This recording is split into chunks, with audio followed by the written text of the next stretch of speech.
Has anyone been having any issues with the text read? Any issues with the text read? We were on chapter 2 this week. As you can see, chapter 1 and chapter 2, those kind of overlap with lectures 2 and 3, just because they kind of group the Ottomans in with talking about Europe. The quiz for this week is already up. There's some true false on this one. I forgot they aren't all strictly multiple choice. There are some true or false on there. There's never going to be anything like fill in the blank or anything like that, because that's honestly just kind of a pain for me to grade. Because if you didn't capitalize something or you misspelled it, it marks it wrong. And so I just try to avoid those. On the exam, there will be like one long answer. But the way I do exams is I'll give you 3 prompts. There'll be 3 prompts. So it'll be, and then you get to pick one of those and write about it, just in case one or the other questions are like, I really don't know if I can write about that. Does that make sense? Yeah. Okay. And it's not like I ask you to write like an essay or something. I'm sure most of you, who here types almost everything they do? Okay, right, like your writing is probably terrible, right? Mine is, I know mine is. I haven't written really since grade school, so. Okay, so before I jump into Europe, the making of modern Europe, I'm gonna really quickly shoehorn in Russia, because you no doubt know, Russia is mostly part of Asia, right? Where does Europe begin? Really, for me, the definition of Europe is very much a political definition, because of course, it's contiguous to the Eurasian landmass, right? Like the Asian landmass is just kind of, now we're in Europe, right? The Ural Mountains, if you know where those are, the Ural Mountains right there, that for me is kind of the demarcating place. So most of the major population centers of Russia, there's really 2 of them. There's Moscow and St. Petersburg. Those are far, far to the west, right? And the majority of the population lives in like those 2 areas. And then the rest of Russia is in Asia. There's very, very small populations. So let's real quick do this. I said I was going to mention the Mongols one more time, and actually I'll pull up that terrific exploding map. Mozilla Firefox. I don't know why I find that so funny. But does anyone actually use that as their like default browser? Right. Microsoft Edge. Use Chrome or use Apple, use like Safari or something. My phone's really on that laptop. Just say Microsoft Edge. we all use Microsoft. Okay, so as you can see, we had this giant exploding thing coming out of Mongolia here in the 13th century. You'll remember this from our very first lecture. And we talked about how this Mongol invasion winds up creating a dynasty here in China, right? They create a dynasty here in China. They create one in Persia and Central Asia here that's with us. But as you can see, at their furthest reaches, what they do is they cover the area of Ukraine and Russia. And how many of you were interested in the Russian invasion of Ukraine? Okay, who listened to Vladimir Putin's speech the night before the invasion? Okay. So were you kind of curious about what he was talking about there and how they kind of fight over the history? Okay, so basically what happened is the original state, this is why it was called Kievan Rus. It originated in Kiev, which is in modern day Ukraine, right? It was the original power of this region. This was the center of power of Russia initially. But that early Russian Empire was defeated by the Mongols. And they were placed underneath the Mongol yoke, and they were made basically tributary states. And when the Mongols conquered a far off place like this, very often what they would do is they would look for collaborators. They would look for a local who had some power and who was willing to do their bidding. Specifically, make sure that all the other locals pay their taxes, and then your job as their collaborator in chief is to make sure that tribute, those taxes get back to where they're supposed to be. Well, the princes of Muscovy in Moscow, right in this area, they were the ones who said, "Oh, don't you worry, our Mongol overlords, we will totally serve you loyally." And so that's how power moves from being down here. Well, technically Kiev's right here. From here up here to Moscow. Eventually, what's going to happen, though, is very quickly, as we can see, 1259, 79. So within 25 years, really, Mongol power is fragmenting and receding, and this is when Moscow will break away. So really quickly here, I'll just talk about that. So, a ruler of the Grand Duchy of Moscow named Ivan III. Ivan III, if you look him up, he'll be called Ivan the Great.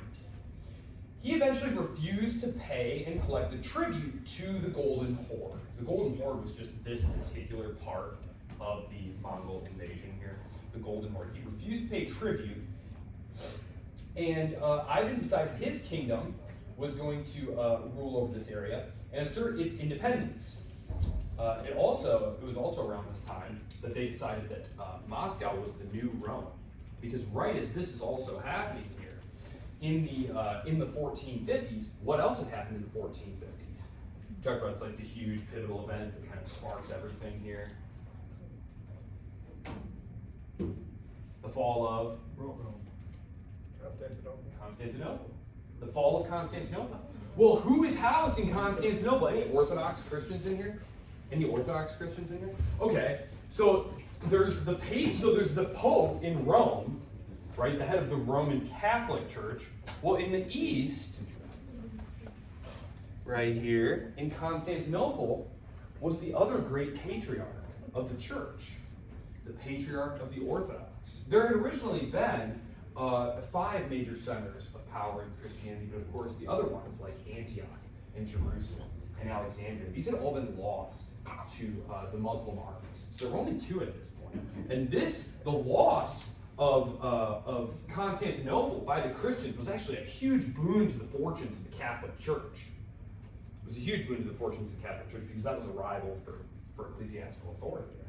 Well, the Greek patriarch flees to Moscow. And this is how Moscow takes on the sobriquet of the Third Rome. The Third Rome. So, okay, so Ivan rules for 40 years. It's always solid when you get a ruler who rules for that long. Succession, as you'll find if you continue your historical studies, succession is never something that you want to be dealing with because there's always the potential for problems, rival claims, and different things like that. Ivan rules for 40 years, 1462 to 1505. He triples the size of Russia. Okay, triples the size of Russia.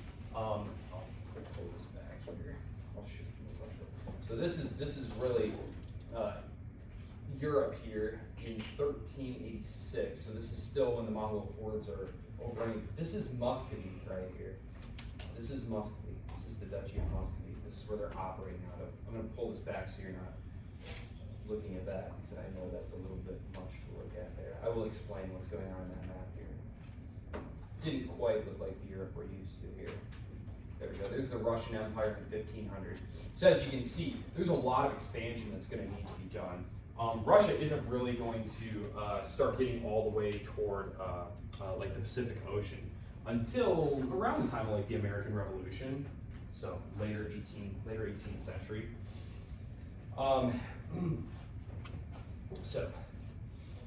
There's really a series of very long-living czars. They take the title of czar of all the Russias, and czar is the Russian version of Caesar. It's the Russian form of Caesar. So czar, Caesar, Kaiser, the German word, that's also Caesar. So, and the reason for that is because they were all claiming to be the heirs of Rome. When we pull up the map here in a second, you're going to see that the area that we call Germany today was the Holy Roman Empire of the German people, the Kaiser. And again, the new Russian authorities, the new kings of Russia, the emperors, they take the title of Tsar, protector of the heritage of Rome. They actually call it the Third Rome. So, Russia is not really going to play a huge part of our story until really the Napoleonic Wars. This is a survey level course, so I'm not going to talk about like the wars for control of the Baltic and all that stuff. You know, if you take what is it, 303? Something like that. It's like modern European history. We'll talk about that. Sweden was once super powerful. Denmark too. So, yep. Okay.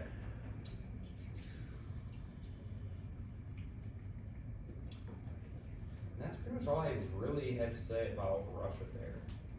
That's where they are. So by 1500, they've shaken off the Mongol yoke. The new center of political authority is Moscow. As you can see, the area of Ukraine is actually part of a khanate. A khanate. That these were dominated. Remember, this is where the Turkic peoples were from, Central Asia, and these were Muslim Turks. Okay, so these areas are all occupied by the Turks. They have various relationships and agreements with the Ottoman Turks here. Okay, and really, as we're going along, as maps change, as you move through the chapters, what you're going to see is the Russian Empire expanding south, gobbling up all these territories, and expanding east and gobbling up these territories. And it's really just a matter of time. There's a lot of internal dissension. That's why I said at the start of this, it was really lucky for the Russians, the Russian Empire, that right at the moment that the Golden Horde, that the Mongol wave was receding, that they wound up getting like 3 super long living, very strong czars right off the top. Don't get me wrong, these dudes were pretty hard-handed and bloody dudes. Not saying that they were like a philosopher king or something like that. But if you're trying to build a state and suppress rebellions and grab more territory, you could do and will do much worse than these guys. So, especially after their line runs out, there's like a lot of civil wars. But really, the people who they're conquering here, when we look out into this area here, across the northern part of Central Asia, these areas here, and still to this day, these areas, think about, we're way over here. It's like 7,000 or 8,000 miles. We're going by foot. This is Siberia right here. Siberia, not known for being phenomenally traversable. And so they're very, very, very slowly, it's a centuries-long process pushing their way that way. They encounter very little effective resistance. It's almost like, especially once they acquire gunpowder weapons. The Russians are a classic gunpowder empire. They are just slowly moving east. Kind of think of it as like the reverse process of the Americans, right? The American colonists just start moving west, and it's really not a question. Like, sure, they suffer some minor defeats, some minor reversals. They don't win every battle against the Native American tribes, but it's like, eventually they're going to reach the Pacific. There's just more of them. They have more firepower. That's just what's going to happen. That's what's happening in the Russian cases here. Because there were obviously indigenous populations here. So small scale, like hunter-gatherer types moving around here. Okay, so that's Russia. Again, it's not really going to play a huge part in the development of our story here, because Russia is a land empire. They don't really get involved in the race for colonies. They're not really involved in the settlement of the Americas. They are in Alaska, of course. That's where the United States buys Alaska from in the 1860s. They buy it from the Russians. So this is Europe. This is Europe in 1400. I know you all recognize it. It looks, right? It's pretty much what it looks like. Okay. So what do we have going on here? Okay. I mentioned last time that we had these kingdoms here of Castile and Aragon, right? These combined, and here was the Emirate of Granada. They were going to push the Muslims out of Granada, right? Okay. I mentioned we have a Kingdom of France. Now I'm going to show you on another slide that this territory that looks really nice and strong and big is, of course, not really centrally controlled. Not really centrally controlled at all. There's a very famous incident that takes place, let's see, it would have been 300 years before this? Yeah, about 1060. 1060, when the Normans show up, the Normans are those Viking dudes who come from the north here and just start like pillaging and invading. They meet the French king, and the French king tells them, hey, we'll give you some lands. We'll call it Normandy. Any World War II buffs? Normandy. That's the area that they gave to the Normans. And the French king says, okay, now you need to like kiss my foot to show that like you're my guy now. And the leader of the Normans was like, I am definitely not kissing your foot. And he tells one of his underlings, like, you kiss his foot. And instead of like going down and like kneeling to kiss the French king's foot, the dude just picks the French king up by his foot, kisses his shoe, and like drops him there. And so just a sign of how weak the French kings were at this period. Very nominal power. That's the thing about these feudal kingdoms; they're very weak. As you can see, there's actually parts of France that aren't even under control of the French king. That's a lot of what the 100 Years' War is. Or that's the Joan of Arc War, by the way. You know what Joan of Arc is? You guys know Joan of Arc? Okay. That's the 100 Years' War. That's going to take place right around this time. And you see this area right here, Aquitaine. See that Aquitaine right there? Anyone ever heard of like Eleanor of Aquitaine? Her son was, okay. So that was held by the King of England. And so the 100 Years' War is really fought to get the English out of France. Because what happened was you had these Normans who came to France, right? And in 1066, they invade England and conquer England. And so you have these Norman French noblemen who become the kings of England. And so they hold properties in France. They hold large parts of France. And that's what the 100 Years' War is about, is basically getting rid of the English in France. So that's what's going on there. Burgundy, you see Burgundy right there? It doesn't show on this map, but the Duke of Burgundy was insanely powerful. At one point, he tries to create like his own kingdom, like his own state, his own independent state, and there's a long war with the French king to defeat them. This, Italy, I'll come back to the Holy Roman Empire in just a second because it's a total mess. This is Italy right here. It's actually not terribly complicated. You have the Duchy of Milan up here, and you have the Kingdom of Piedmont and Savoy right here. That is the kingdom right there that is eventually going to create unified Italy in 500 years. That tiny little kingdom right there, Savoy. Then you have Venice right here. Remember we talked about Venice. They dominated this trade over here with the former Byzantine Empire. There's their great rivals, Genoa, right here, Genoa. And then of course there's the Papal States and the Kingdom of Naples, sometimes called in your book the Kingdom of the Two Sicilies, right here. So, and then we have the Holy Roman Empire. Okay, what is this thing? Okay, it's the Holy Roman Empire. All right.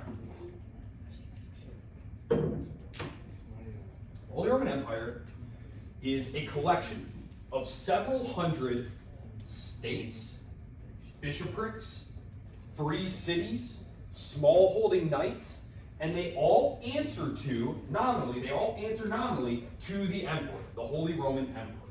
Okay? Now, we're going to have occasion to talk about this in the context of the lecture later today when I talk a little bit about the 30 Years' War and what was going on there with the Protestant Reformation and whatnot. Look, this Holy Roman Empire here, you had this big thing called a diet, and everyone had representation. So it didn't matter if you were the king of Bohemia, the king of Brandenburg, from Luxembourg, from Switzerland, you all got to send your representative there. And it was like a huge deliberative body. And in order to actually do anything, the emperor needed the agreement of these several hundred different people. As you can imagine, not a whole lot got done. The Holy Roman Empire was very, very weak. Now, individual players within that empire were not weak. For example, you've heard of the Habsburgs. The Habsburgs. Okay, so their seat, their lands were right here in Austria. The Habsburgs start with this tiny little patch of land, and through marriage and conquest and all these other things, they grow their holdings to basically what's a large part of Austria. And they use this power, this money, this patronage, in order to capture the Holy Roman Emperorship. They basically, the Habsburgs become the Holy Roman Emperors for most of our time together until it's dissolved by Napoleon. Well, technically they dissolve themselves. It's Napoleon. So their power, though, had very little to do with being the emperor of the Holy Roman Empire. That position itself was actually kind of weak. It was super weak.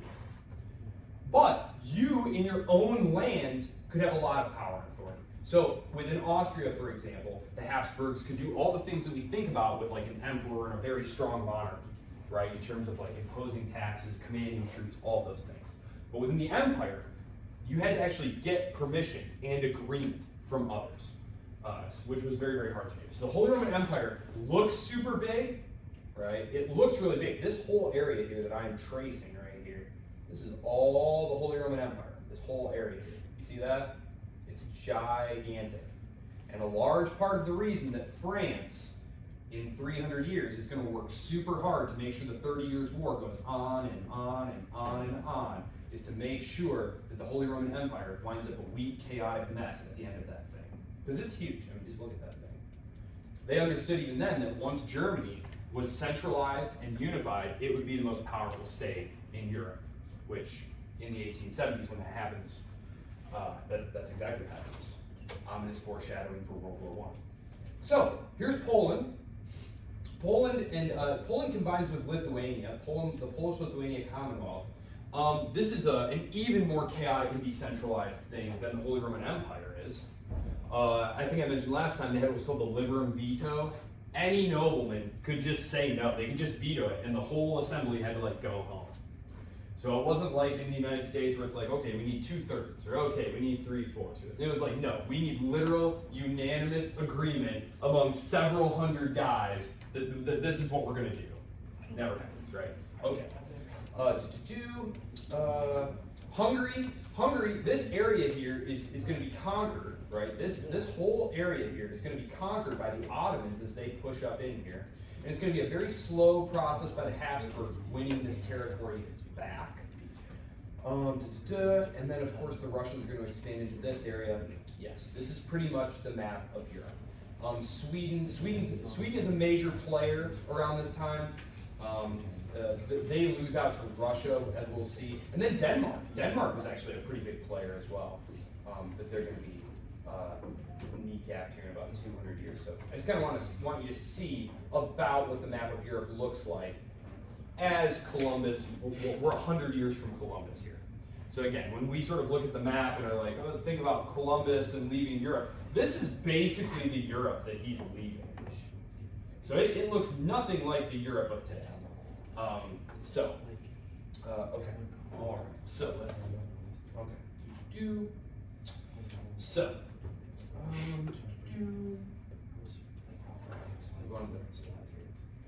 yes, evolution of the European state system. Okay, so I got to go back a little bit. So it occurred to me because some of you had said, no, I didn't take History of Western Civ 1. No, I've never even heard of the Roman Empire. So just super quickly here, what happens here is there's a thing called the Roman Empire. It gets divided in half here. It gets divided in half, and the capital of the western part is in Rome. The capital of the eastern part is in Constantinople. Okay? In the 5th century, this part goes away. This part disintegrates under a wave of German tribal peoples invade and basically overrun the place. That's oversimplifying. That's basically what happens. The Eastern Roman Empire holds on. So this continues. This continues until 1453. This continues another 1,000 years, and historians start calling it the Byzantine Empire. No one called it that then. They called it the Roman Empire. But historians, to kind of differentiate, they call it the Byzantine Empire, or Byzantium. Okay, this is basically about 100 years after the fall of the Western Roman Empire. And it's showing you here, we can see the nucleus of the states, right? This group called the Franks, this group of Germanic peoples, these tribal people called the Franks, were chilling out in this place called Francia. The Romans had called it Gaul. This was the area that Julius Caesar had conquered, but it's Franks, right? Like you can all see it, right? This area right here. The Franks, Francia, that don't make sense, right? That's where France comes from. This is where Charlemagne comes from, he's a Frank. The Visigoths, they basically consolidate their hold over Spain, and then the Ostrogoths, they capture control of Italy here. As you can see, the Franks control large parts of what's also going to be Germany. That's why both the French and the Germans today both hold up Charlemagne as like a national hero. They both kind of claim him in their national mythologies. So I'm gonna jump ahead. Yes. Okay. So the evolution continues. Okay.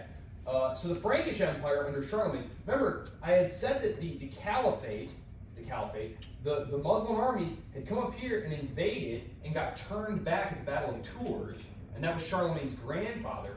Well, a couple generations later, Charlemagne comes along and he expands the Frankish Empire to its greatest extent. And as you can see, it reaches down into Italy.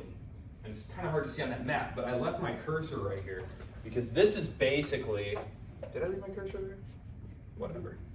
That right there, that's Rome, basically. He's crowned Holy Roman Emperor by the Pope.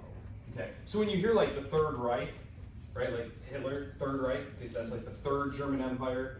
The Second German Empire was Kaiser Wilhelm's Reich, which is created in the 1870s when they unified Germany, and it's destroyed after World War I. This is the First Reich. So First Reich, Second Reich, Third Reich, that's where that comes from. Okay, so, all right. Then we have Byzantine Empire. The spread of Christianity. The spread of Christianity. This is a sweet map right here. Okay, so you all know about Christianity, right? I don't need to. Heard about it once or twice. You all heard of it. You heard of this thing. It's been around for a minute. So this is a sweet map actually, and it shows the spread of Christianity by year, which I think is really really cool. Because as you can see, by about 600, we're basically covering most of Francia, most of France, the lower parts of Germany. But if you've ever been to Germany, it's super like mountainy and foresty, and it's just kind of hard to get in there, right? The Romans never conquered it. They basically said, we're just going to stop the Rhine and the Danube and just keep those German barbarians up there and just not worry about it. Those phenomenal Roman road systems and settlements, it's actually really cool. If you overlay an old map of like where the Roman roads were and like Europe today, it's like, wow, that's crazy. All pretty much recognizable as hubs. So the missionaries who spread out, they have tremendous success. I mean, by the time these Germanic peoples are overrunning Rome, most of them are already Christian. They happen to be what was called Arian Christians, which was a heresy, but neither here nor there. When the barbarians came rolling in, the church was more or less flexible on that stuff. We'll deal with that later.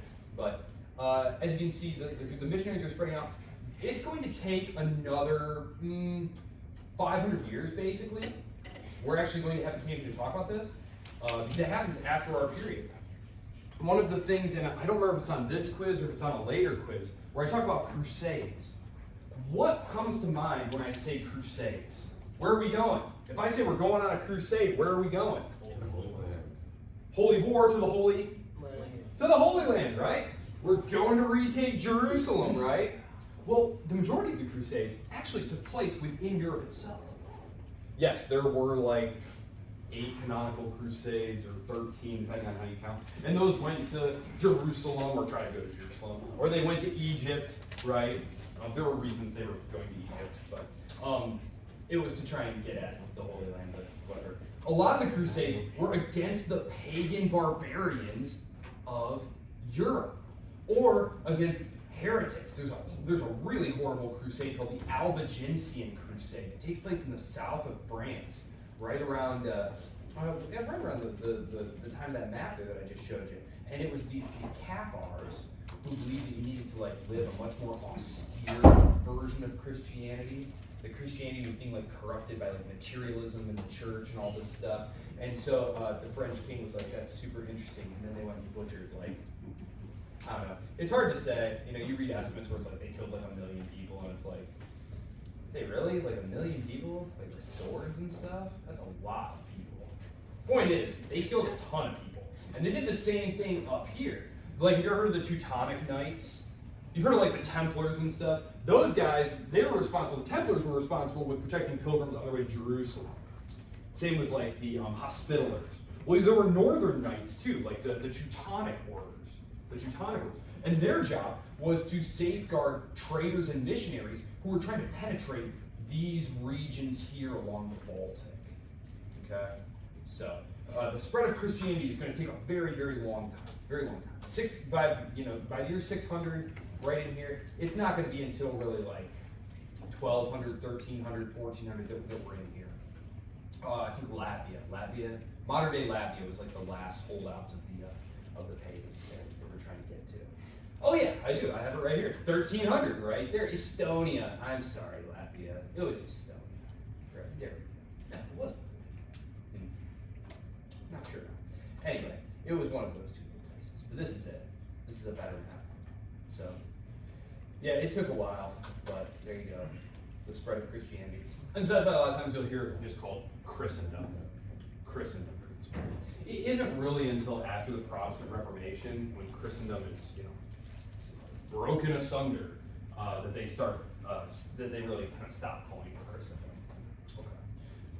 Okay. Okay. Any questions on any of that? Why we have Europe? Okay, I told you I was going to talk about Italy a little bit. This is a much better map of Italy. This is the Sistine Chapel, which is, okay, cross-cultural trips. None of you have done yours yet, right? Right, okay. Well, if you get a chance to do one, which is that still required to graduate? Yes. It's not required, but it's recommended. Okay. Oh, I thought it was required by. Well, you want to go, and you want to go to Italy because it's dope. So here's the thing, though. The Sistine Chapel. The Sistine Chapel. There is an option to like pay a small amount of money and like go early in the morning to look at it. And me, I'm thinking like, I'm not doing that. I'll just, no. It is an insane madhouse if you go during normal hours. And you're not supposed to talk. It's supposed to be like perfectly quiet in there. You're not supposed to take pictures. And instead, you walk in there, and it's like a deafening roar of people with everyone posing, doing the most obnoxious photograph taking. So I'm just gonna tell you, it's a way better experience if you go in the morning when no one is there. There you go, because it is. It's really beautiful. The churches there are just exquisite, especially in Tuscany here, this region. Okay, so I'm not gonna spend a whole lot of time talking about this. I already told you, this was the home of political, economic, technological, and artistic innovation in Europe. Right? This is where all the great ideas and technologies of China, of India, of Persia were coming and being introduced to Europe. Now, what kinds of things am I talking about here? Things like glass blowing. Things like glass blowing. Which, have you ever seen glass blowed? It's actually kind of a crazy process. Like, you can't blame them for not having figured it out. Like, it's a pretty complicated thing. And so this all comes here, and what they would do is they would create these craft guilds. I'm going to talk about craft guilds in a couple of weeks when I talk about the making of modern Europe. Because one of the things that a modern economy needs is you need open entry and exit into professions. Right? Imagine if you will. Well, this is how guilds work.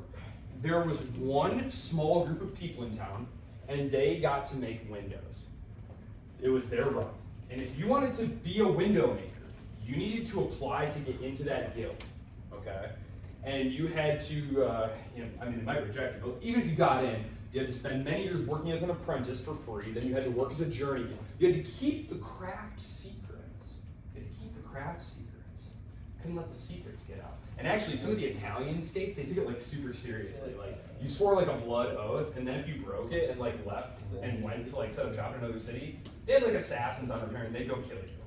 So they took this stuff very seriously. Point is, it's not good for innovation, right? Because if you're someone who says, wait, I have a better way to make windows, or I have a better way to make shoes, or I have a better way to make firearms, does not matter. You cannot make them. You cannot make them that way either. So, early, I guess we would call them economists, early economists who were looking at how do we create more economic growth. They hated the guild system. And one of the things that the French Revolution does is it completely sweeps away the guild system. So, the guild system. But it's very strong in Italy. In fact, in places like Florence, in places like Republican Florence, you had a guild republic. The only way that you could vote is if you were a member of the guild. Maybe you were part of the merchants guild or the weaving guild or whatever. It was these groups controlled the city. So, okay, so that's Italy. All these ideas gradually make their way out of Italy. Some of them, you hear about industrial espionage. right? So one of the most famous ones was you'd have these like Englishmen come, and they would go to these factories where they'd have these machines that were attached to these water wheels, and they would move these pieces using gears, and it would like run a loom. Are you familiar with like a loom? How it like runs that thing through there and it can weave cloth really quickly, right? So guys were always trying to copy these designs. And so if you were a foreigner and you came to one of these factories, they would report you, and when you tried to leave town, the authorities would like search all your stuff. You know, tap the table legs for like hollow stuff, find the plans that you wrote out, you know, probably slap you around a little bit, trash your stuff and send you on your way, take the plans. Well, eventually what happened was there was this fellow who had like a, I don't know what we would call it, but he had the ability to like see something and like perfectly remember, like total recall. You heard of total recall? Like a photographic memory. And so this Englishman like showed up and like, you know, took a tour and like watched everything, and then went back to England and was able to like just reconstruct the entire thing. And so that's how those things started to leave the Italian city-states.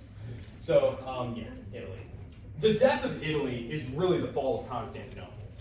Italy is wonderfully prosperous, it's rich, and of course they can use this money, because you might be looking at Italy and saying, well, gee whiz, Milan is so rich, and Venice is so rich, but they're so small and tiny. Why doesn't the Holy Roman Emperor, the King of France or somebody come in and smash them and take all their stuff?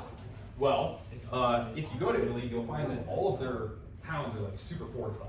Like, even to this day, just these incredible fortifications, these cities. They also use their money, their incredible wealth, to hire huge mercenary armies to go fight for them. So, yeah, once the money stops flowing, though, that's a huge problem. So, the Reformation. The Reformation. Okay, so dominant religions. And of course, I'm having to sort of skim across the top here. But if you read your chapters this week, they go into the whole thing.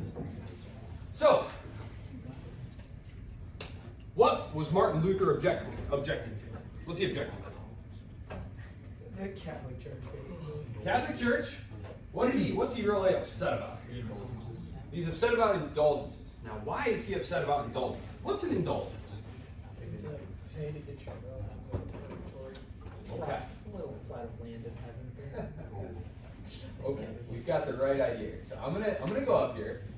I'm gonna go to chapter 2 because they have a wonderful, wonderful picture. I had mentioned this last time when I said that Italy and Rome, after the fall of these cities, they became very, very dangerous. These cities, they tended to become overrun by these families that would have horrible feuds. In Italy, in Rome, the most famous was like the Colonna families, and like even to this day, like you'll just be like leaning against some building and you'll see like carved in stone, like, you know, the Colonna family. That's super cool. This right here, though, is a palace in Avignon, France. Basically, what happened was the popes felt so insecure in Rome because you could get leaned on, murdered, you know, threats against your life. It's a very dangerous place. They fled. They fled to southern France, and they stayed there for almost 100 years. They stayed here, beautiful papal palace. The Pope had all sorts of residences. He had one in Viterbo, which is still there. You can go there; it's really nice. One in Rome, obviously, which you're all more familiar with. Although it's not the compound of St. Peter's. We're getting to that in just a second, because that ties into the indulgences that Martin Luther was objecting to. He's living here in France. They decided they need to move it back to the spiritual home. Because why was Rome, you know, the seat of the church? Who died there? Who's crucified in Rome? Jesus. In Rome. Peter. And upon this rock I shall build my church, which literally interpreted, St. Pete's, the basilica, is supposed to be built upon the place where he was crucified. Right? So, okay. So the Pope, they hadn't wanted to leave Rome. Rome had just become too lawless and violent, and this Pope who got elected was basically just kind of scared for his life and got out of town. He didn't really mean to like move the papacy up there forever. So they move it back. They move it back, but the city has fallen into horrible disrepair. Rome had become a company town. Remember like a company town? Then you grow up in a company town. Calumet was a company town. When the mine closed down, it went from being like, yay, prosperous and stuff happening, to being like a ghost town. It's just derelict. That's what happened to Rome. That's what happened to Rome. And so when the Pope comes back, everything is derelict and gross and crime-filled, and all the buildings are falling apart. It's been 100 years. We need to beautify this place. Problem is, we don't have any cash. So we need to raise us some funds. So they decide that they are going to sell some indulgences. They're going to sell some indulgences. And indulgences had been sold for a long time. Indulgences were not a new practice in the Catholic Church. Okay? Now, the problem that Martin Luther objected to was this salesman, literally like an indulgence salesman that the Pope sent from Rome to go sell indulgences here, started making all sorts of promises, saying that these indulgences could do all sorts of things that never in the history of the church had it been said that they could do. That you could buy them for sins that you hadn't even committed yet. What an indulgence was supposed to be was like penance. Are you familiar with like the Catholic? Are there any Catholics in here? Okay, so you go to confession. Right? Bless me, Father, I have sinned. It has been blah blah blah since my last confession. You say your sins, right? Father thinks about them, comes up with a thing you can do, and it's supposed to tie into like, I keep thinking about wanting my neighbor's television. I can't stop thinking about how much I want his television. And so, then your priest will say something like, you need to not watch any television for like 6 months or something. You need to purge yourself of this desire for television, which is at the root of wanting your neighbor's television. Something like that, right? Okay, so the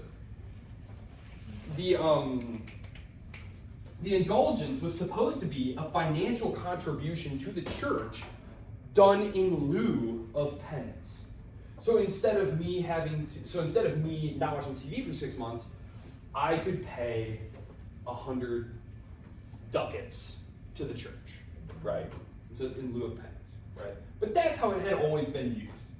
This guy shows up, and he's trying to raise money because they're trying to build St. Peter's Basilica. You ever seen St. Peter's Basilica or St. Peter's Basilica? It's glorious. It's huge, right? Okay. This is what they're raising money to build. And he starts going on, and he's trying to raise money. And so what does any salesman do when they're trying to sell something? Tell you which one here. So they tell you which one here. This isn't just your ordinary indulgence. This thing, you can buy this for sins you haven't committed yet. You can save them up. You can buy like 100 indulgences, and you're guaranteed to go to heaven because you're never going to sin that much. And you can pass all these indulgences on to your kids. Hey, you know what? Your uncle died, and he was a real piece of work. You can buy some indulgences for him, and we'll retroactively get rid of those sins for him. And Martin Luther is outraged by this behavior. His objection is to what he views as the abuse of these indulgences. So yes, he is objecting to the selling of indulgences, but it's because there are these super indulgences that no one's ever heard of indulgences like these. So, and he's worried, if you read his writings, he's legitimately worried that people are buying these things, believing this, and that their souls are in danger because of this. So it isn't just that the Catholic Church is shaking people down for money and stuff, it's that he's worried that the ordinary person is buying this indulgence and thinking, oh, now I can do some sins and not go to reconciliation and confess my sins and stuff because they're already pre-forgiven. So, he doesn't actually nail his complaints to the door of the cathedral, although that makes for a much better story. He mails them, he writes up his list of complaints, and he sends them, by courier probably, to the local bishop. Bishop receives them, and he passes it on. He passes it on to Rome, okay? He passes it on to Rome, basically says, hey, your guy is he's ruffling some feathers here. We've got this very powerful local scholastic and pastor here named Martin Luther who's raising some objections here. And instead of just ignoring him, which probably would have been the smart thing to do, the Pope decides to make an issue of it. Demands that Martin Luther retract the things that he's saying, and turns it into a huge public spat. So let me sort of here. Sorry, I lost my spot here. couple of other things. So let me just say this about what's about to happen here.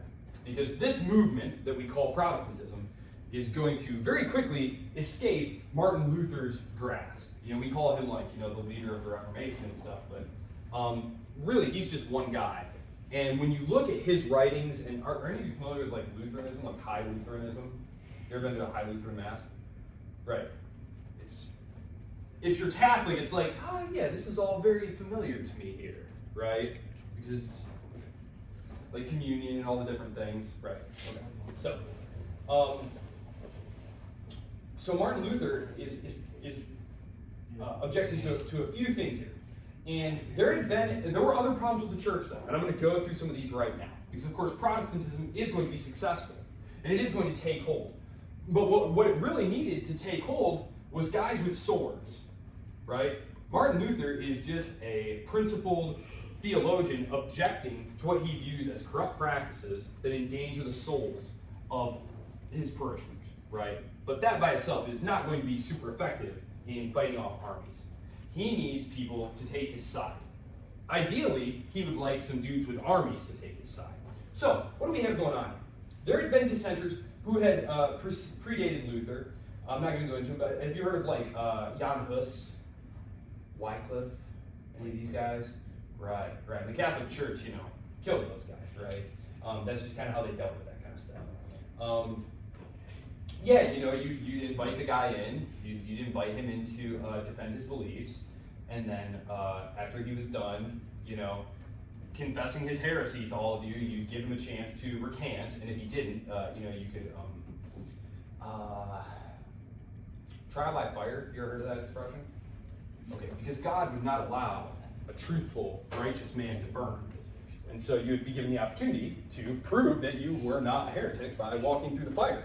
And if you didn't burn, well, you know, wow, I guess he was telling the truth. But when he did burn, which is what happened, that was, see, we told you he was a heretic, obviously. Okay. Questioning the aspects of the church. So one thing that we don't really think of today is everything was in Latin. Everything was in Latin. But the number of people who could read Latin and understand Latin was probably less than like 1% of the population. We don't have good figures and statistics. So when you think of the average person, the average peasant, remember, it's the pre-industrial age, 99.9% of us, we all work on the land. We are all just peasant farmers, basically. We come in from toiling on the land all week, and now it's time for Mass, and we go in there, and this is like the big highlight of your week, right? And do you know what you saw? Nothing. Not a thing. You came in, and there was a large screen. And you all stood there, and behind the screen, the priest would do, so there are two parts of the Mass. I know you're not Catholic, so I'm going to say. There's the liturgy of the Word, which is where they do the readings for that day. And then they do the liturgy of the Eucharist. This is the actual ceremony, the consecration, all that. Okay, that all happened behind a screen.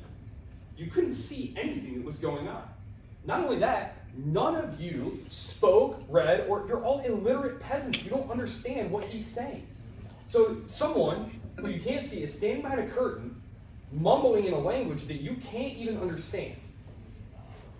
This is not inspiring stuff, right? This is not the stuff that sets the soul on fire, if you understand my meaning here, right? Okay, so when Martin Luther starts saying, we need to translate the Bible into local vernaculars, he's saying we need to write the Bible in Old English, in Old German, in Italian, in the languages that the people actually understand. Does that make sense? So that's a key part of the Reformation. And it also plays a key part in our story of nationalism. Because we talked about this last time. One of the things that really differentiates you from another member of another group is what language you speak, right? Okay. And creating a literate culture, that's one of Protestantism's biggest contributions, I think, to Western Europe, is the huge boost it gives to literacy. Because in the Catholic Church, there was no emphasis, and look, I'm not saying that Catholics don't read the Bible or something like that, but the emphasis is not on you reading the Bible. The emphasis is on you fulfilling your Sunday obligation and living in accordance with the teachings of the church. What is it in Protestant churches, though? What do you need to do? What do you need to do? You personally need to read the Bible and come to a relationship with God. So all of a sudden, reading is becoming a moral obligation, right? And we have at this time also the printing press. The printing press has finally made its way to Europe. All of a sudden, books were insanely rare prior to this period. They were extremely rare. You probably never saw one. Maybe if you went to like a super wealthy lord's house or a merchant's house, he might have one in like a case that you could like kind of look at, right? But this thing's insanely expensive and like, don't touch it, okay? These things are all hand copied. I think about the monks who would like copy the Bible. Because that was the only way to make a Bible, is you had to copy it. If you made a single mistake, you had to start over and throw the whole thing out. So yeah, I think about that sometimes. You know, that's intense. Okay, so but now all of a sudden, do you guys know like how the first printing presses looked? You had the letters that you arranged, and then you just press them.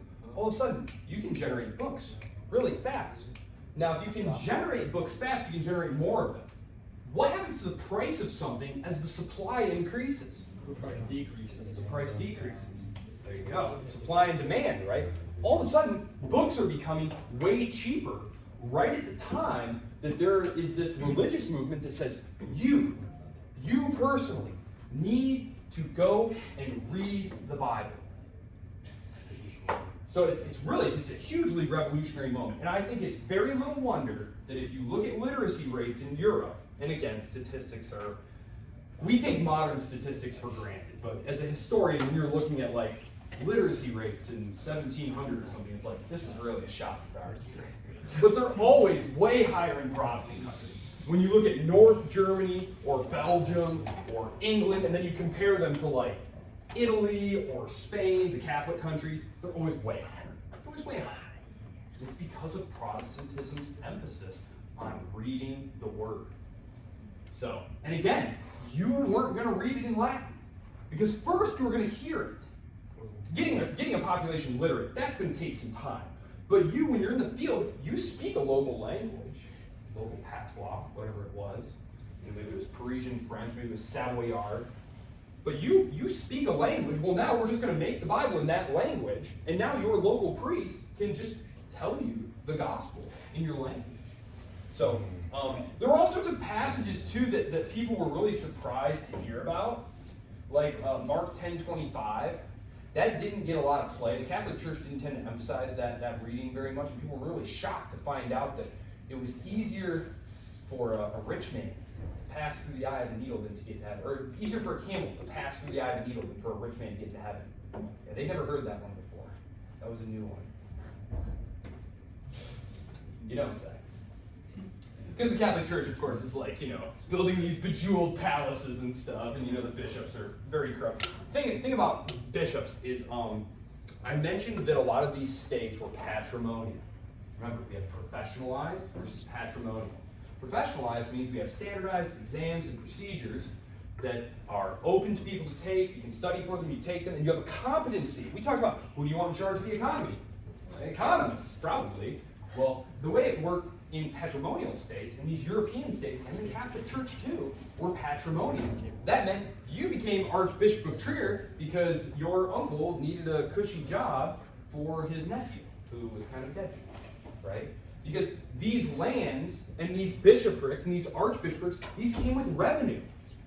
These came with revenue. You had to pay your tithes, right? And so another thing that Martin Luther and them were against was, so you have the people who aren't really being inspired by these sermons. You also have this problem of people showing up to Mass on Sunday and there's no priest there. There's no priest there. Absenteeism. And it's because each of these parishes was worth money because the people paid their tithes. And so what, the third son of a noble would do is he'd collect a whole bunch of parishes. He'd be a member of the church, right? And he'd just collect a whole bunch of little parishes. Now, he's only one person, right? He can't actually physically be in all those places, but he is going to collect all that revenue. So they were objecting to absenteeism. They were objecting to to the corruption of the church, the corruption of the indulgences, the opulence of the church, the fact that they weren't trying to go out and minister to the people. So, all of these things meant that the people, when Martin Luther is basically publicly put on trial, which again, you can read about the whole back and forth between he and the Pope's inquisitors. In the chapter, they go into it in great detail. The people are very much on Luther's side. Luther actually writes that when he was on his way to confront the charges against him, he felt like he didn't have the strength to go through with this. Like, here he is, a pretty minor figure, right? He's just some provincial ecclesiastic, and now he's been summoned to answer to all the highest authorities in the church and to defend what he's written. But along the way, the people are lining the streets as he comes by, and they're cheering him on. And he says this is really what gave him the strength to face the Inquisition there. Yes. Now, geopolitics. Okay.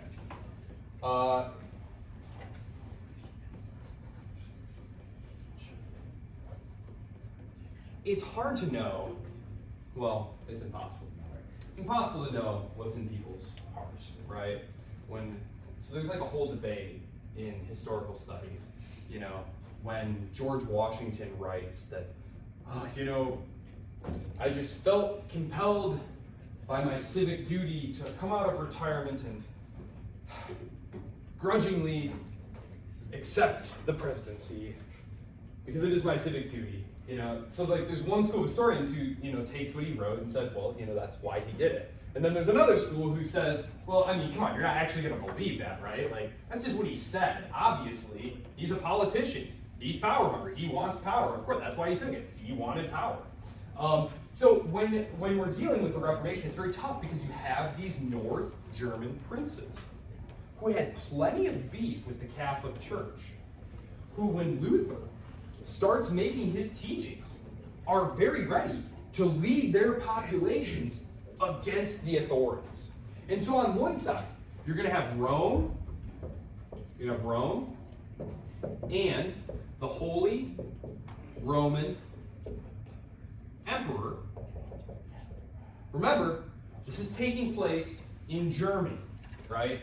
Germany. I'm going to call it Germany, but remember, this is taking place in that huge hodgepodge here that we call, this is what the Holy Roman Empire looked like.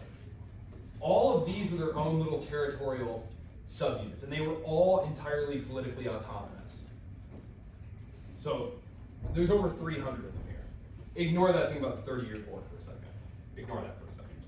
So you have Rome and the Holy Roman Emperor on one side, and let's say and the southern German princes.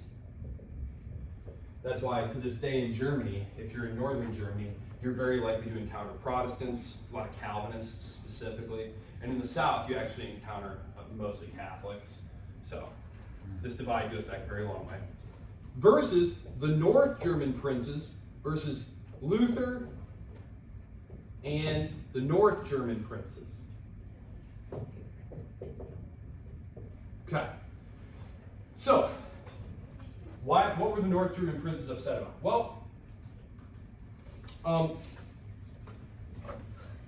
what is the source of wealth in an agricultural society? Crops. And to grow crops, you need Water. Yeah, well, you need water, but you also need land, right? Land. Who's got tons of land? Who? Princes. Princes do. Princes do. They could have more, though, because there's this one organization that's just got tons of land.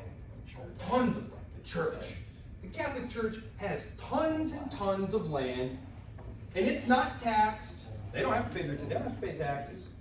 In fact, if you live near them, you might have to pay taxes to them. They got all this land that's just sitting there, and boy, oh boy, would it be swell if we could just snag some of that land.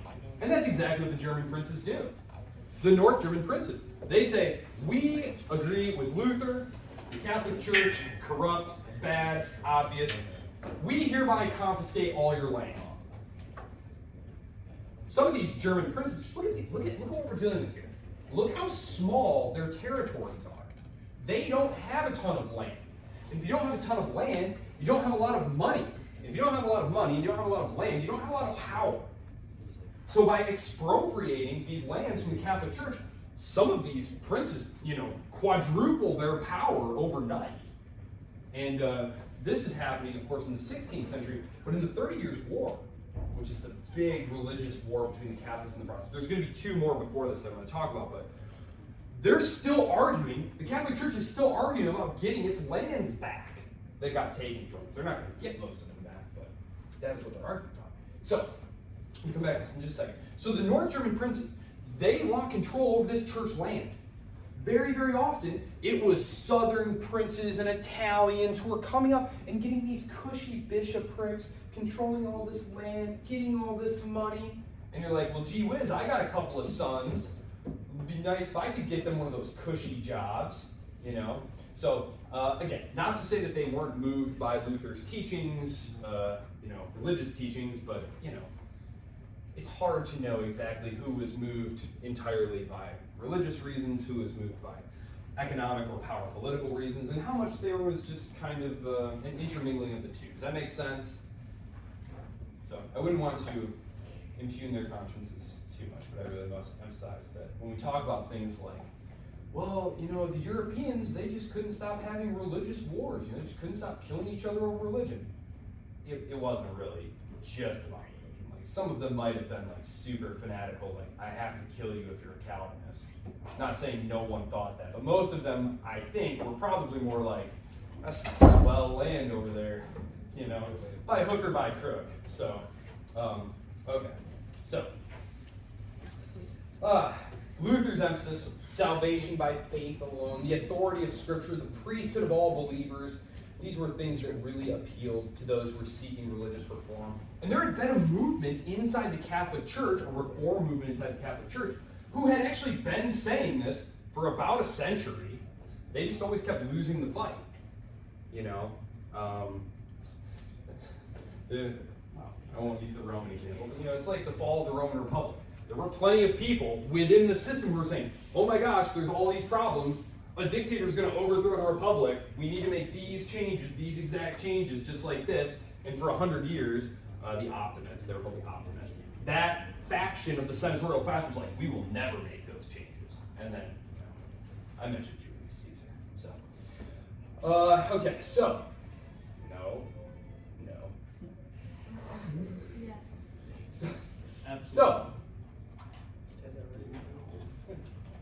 So, North German princes, they see Lutheranism as a means to consolidate their power, strengthen their rule. By supporting the Reformation, they could expand their authority for church lands, clergy, resources. I mean, the Catholic Church held, something like 22%. Again, these are like 17th century statistics, but like something like 20% of the land was held by the church. That's a ton of land. And this was something that not only, these North German princes had done. I had mentioned the Knights Templar. The Knights Templar had faced a very similar fate in the 12th century. The French king Philip IV was really short of money. He was really short of money, and he looked at the Knights Templar, who were kind of like an international banking house, very wealthy religious order, and decided that he had heard that they were all blasphemous, and performing all sorts of black magic and all that. And so on Friday the 13th, he secretly had all the leadership arrested, and they tortured them into confessing that they were actually, heretics, and then he confiscated all their property and money and killed them all. And so, yeah, so Friday the 13th, you heard that Friday the 13th is unlucky. That's where that comes from. And that was pretty unlucky. That was a fairly unlucky thing to have happened. So yeah, that was unlucky. That was unfortunate. So, okay, common people love Protestantism, obviously.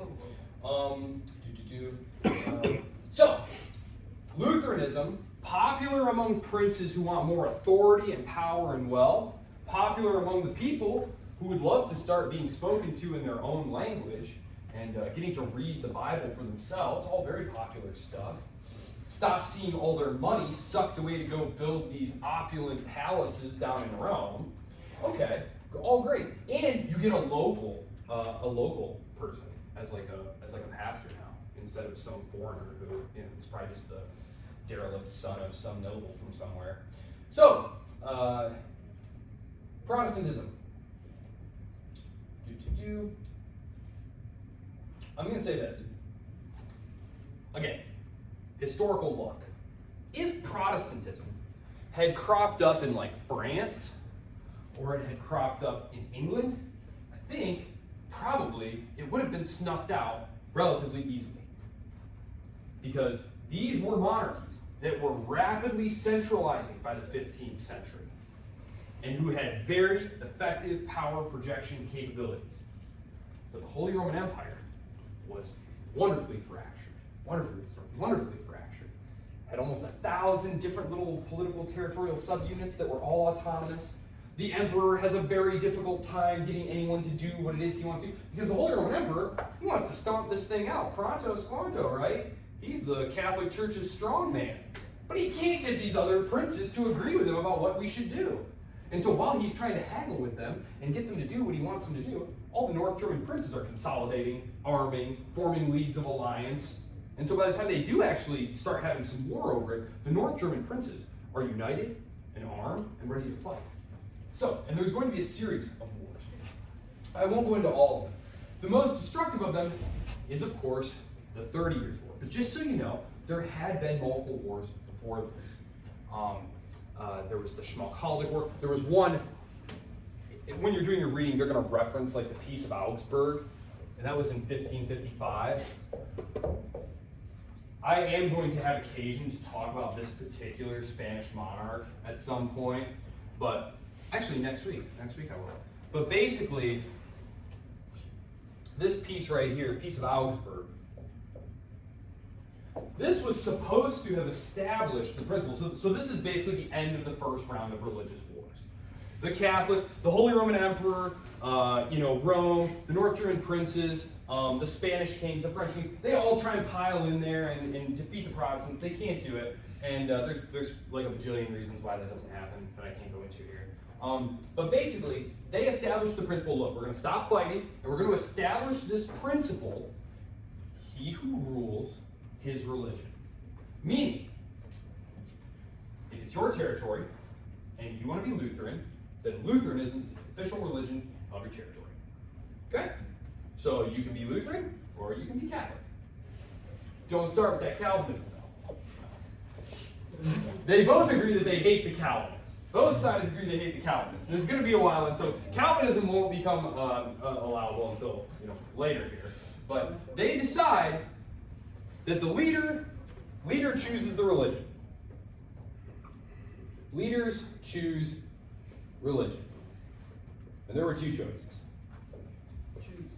So, Lutheranism and Catholicism. Okay. Dude, I'm doing okay. Okay, so. All right. Okay, so. I'm going to talk about the 30 Years' War here. I have about 10 minutes, which is obviously perfectly adequate to explain this conflict. So, the 30 Years' War. The 30 Years' War. There had been repeated clashes between various Protestant and Catholic movements. All the way through. What happens in 1618 is there is a new emperor in town. And this guy is a member of the Counter-Reformation. Okay? So a lot of the Holy Roman emperors who come along post-1555, they decide that this warfare, this constant warfare over whose religion is going to be supreme is just not worth it. Warfare is incredibly expensive, tearing up the land, disrupting commerce, destabilizing their own power bases, causing peasant revolts, all the worst things that you want if you're a king. So they decide just leave it alone. Well, Ferdinand, when he was raised by the Jesuits.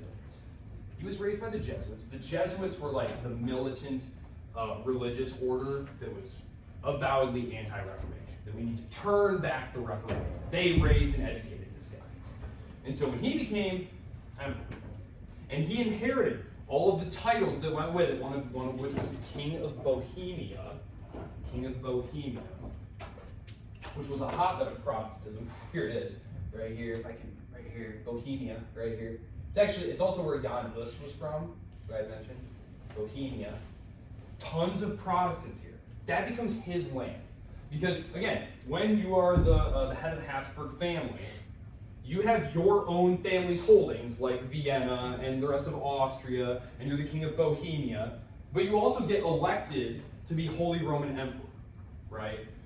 So when he takes the Bohemian crown, when he is the next in line for the succession, the Protestant leadership there is afraid that he is going to crack down, impose Catholicism. And they're probably right. I've read and written quite a bit about 30 Years' War. It seems almost certain that Ferdinand's plan was, you are nuts if you think that I am going to tolerate heresy. Because as a good Jesuit school leader, he was instructed that to tolerate heresy in your own lands was basically to have partaken in the heresy yourself. Your soul was in peril. So he came to town looking to do business, and his business was crushing them. You know what I mean? So they decide, we're going to revolt. We're going to revolt before he has a chance to do this. And this starts the 30 Years' War. And it's called the Defenestration of Prague. I love the German language because it's a very literal language. Any German speakers in here? You speak German? Oh. Well, Fenster is the word for window. So de-windowing someone, you threw them out the window, defenestrating someone. I love the German language. Beautiful language. Anyway, the Holy Roman Emperor's guy shows up to register his decrees, because he's the new leader. And instead of treating him with the due respect that the emperor's representative should have, they grab hold of the guy and chuck him out a third-story window. And he is saved by landing, all the sources agree, he is saved by landing in a very large pile of manure. Yes, he lands in a very large pile of manure and survives this horrible fall. Average day in Germany. And just an average day in Germany. So, they're rejecting the rule of Ferdinand II. He was definitely going to crack down on all the Protestant states, Bohemia, Saxony. Okay, to keep it really simple, the 30 Years' War is about the efforts of Ferdinand II to turn this terrible, decentralized hodgepodge into a mighty, centralized kingdom. Okay? Surface level, that's where we're leaving. This was the goal, to impose national and religious and administrative uniformity on the empire, to make it like a real strong empire should be. And all the other powers surrounding it, including other Catholic powers like France, were fighting to prevent this from happening. Because if the Holy Roman Emperor was successful in unifying and harnessing all the resources of the Holy Roman Empire, he would automatically be the most unquestionably powerful ruler in Europe and could potentially dominate all of the rest of it. So even Catholic powers like France take the side of the Protestants. That's why I said it's very difficult in these, quote-unquote religious wars to say, well, it was about religion. Well, it was clearly about more than just religion. There were geopolitical considerations. And geopolitics, of course, is the balance of power between different states. Now, I am going to have to carry on with this just a little bit on next time. Actually, no, I won't. I have 3 minutes. That's plenty of time to explain what happens. Okay, so there's 3 phases to the war. There's the Bohemian Revolt, which is crushed almost immediately, obviously. Then there's 4 stages. Sorry, I lied. There's 4. Then the Danes decide we'd better get involved because look, the emperor is going to steamroll all the North German Protestants, and then once he does that, what's he going to do to us fellow Protestants? So they get into the war. They're defeated though. They have a terrible general, terrible job. But the French bribe the Swedes to get in. And the Swedes actually have like the Michael Jordan of kings at this time. We're still in the era where your king like rides into battle with you a lot of times. And they got this guy named Gustavus Adolphus, who is just one bad dude. Yeah, he sounds bad and he is bad. They basically come in, the Swedes come in with Gustavus Adolphus at their head, and they just rampage all through Germany. Like, they're almost to Vienna, when in a very fateful battle, Gustavus Adolphus dies. He dies. And the whole army just kind of disintegrates because there's no like obvious successor. And they didn't have like any standing orders, so they're all kind of standing around like, so what do we do now that he's dead? Like, do you guys, should we send somebody back to Sweden to like find out what we should be doing now? And so France has to get into the war on its own finally. France has been having a bajillion problems of its own. Anyone Three Musketeers? Cardinal Richelieu? Cardinal Richelieu? Okay, so in the Three Musketeers, he's like the evil bad guy, right? Okay, well in actual French history, he's seen as like the man. Because the French kings at this time were weak and useless and hopeless, and he was basically running things. And like trying to undermine the Holy Roman Empire and put down this horrible revolt that was happening and, centralized power for France. He basically creates the centralized monarchy that everyone associates with Louis XIV, the Sun King, who's going to be coming here pretty much now, actually. I won't get into that. He builds this centralized, powerful state. The nobles, of course, they try to revolt. Have you read the second book? You said you're a Three Musketeers guy. You know it's a trilogy. Oh, yeah. Yeah. It's a trilogy. The second one's called 20 Years After, and it deals with what was called the Fronde. The Fronde was this rebellion by the nobles. The French kings are trying to centralize power. Well, who has power out in the provinces? The powerful nobles. And if power is being centralized in Paris, who's losing the power? All the nobles out in the provinces. So they revolt. They revolt against a very young king. A very young king. It's actually Louis XIV. That's just a little kid. He's just a little kid. And so they think, now's our chance. Incorrect assessment. Richelieu and Mazarin had the situation very well in hand. They crushed them. If you read 20 Years After, that's what's going on in that book.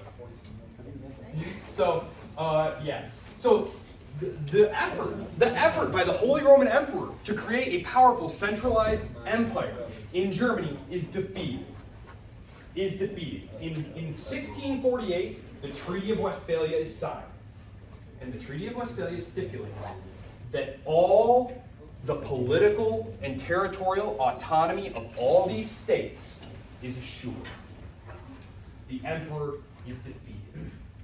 And basically, after this period, the Holy Roman Empire becomes kind of a nothing, just kind of drifting towards ultimate dissolution at the hands of Napoleon.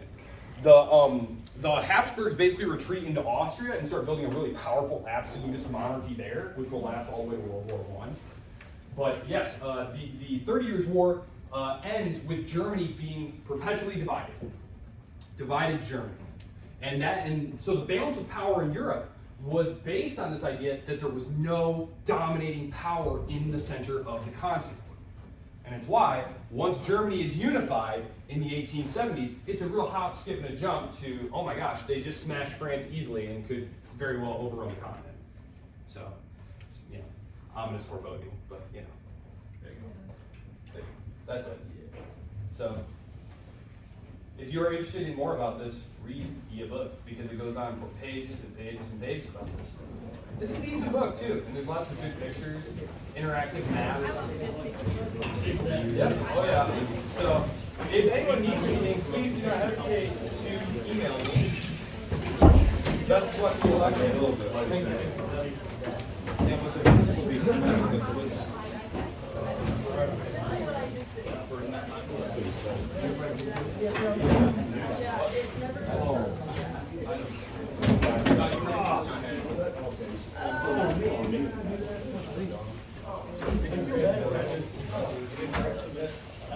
No, I left my flash drive in there. The bed brass is what Not a problem. Go for it. I don't know your name. Good place to get the thing. That's what I do. Mullen? Yeah. Yeah, I think I put it on our right space. I put a voting thing on there. Yeah, it is. Okay. No, I went here once upon a time. Were you here the first day where I just said a little bit about myself? Okay, I don't know, I missed it the first day, your name, and then I'm like 2 weeks. Yep. What is this? No, not a problem. Not a problem, sir. Thank you. Yeah, of course. Let's eject this. Have a great day. Hey, you too. Try and stay warm. I'll try. I've been trying really hard to sit down and do my state level government work for your online class, and it's been rough. But Yeah. it's just like I know I still have like 3 days until it's due. Right, I was gonna say, But- don't sweat it, it's not due for days. But I found a buddy of mine who's actually on the baseball team. I found out he's in the class, so tomorrow we're meeting at 10 to try to get Okay. some work done. But Yeah. I even read the Northwest Ordinance out loud because that was the only way I could understand it because it's in some older English. And I was trying to read it myself, and I was like, I don't know what this is saying. And then I started reading it out loud, and it started to flow, and it started Yeah, to make that- sense. that I started to actually read does help a between the lot. lines, and Yes. so hopefully that'll help